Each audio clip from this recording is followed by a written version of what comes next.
ఇదిగోండి కొంచెం తీసి ప్రక్కన పెట్టేసుకుంటాను.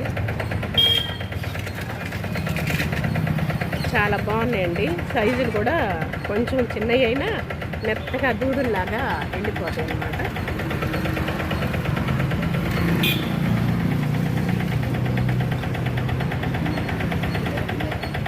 పల్లీలు, కొబ్బరి, కొంచెం పుట్నాలు, ఆ ఫ్లేవర్ తోటి టమాటా చట్నీ కూడా కమ్మగా రుచిగా మంచి ఫ్లేవర్ వస్తుంది.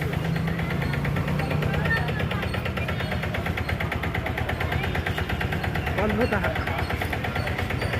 గారు కూడా కరివేపాకు, కొత్తిమీర, ఉల్లిపాయ, పచ్చిమిరకాయలతోటి చిట్టి చిట్టి గారు కమ్మగా తయారు చేశారు.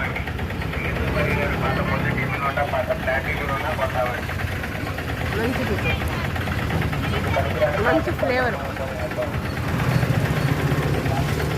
చిన్నదైనా సరే రెస్టారెంట్తో సమానంగా బాగా ప్రతి వాళ్ళు తప్పకుండా విజిట్ చేయండి.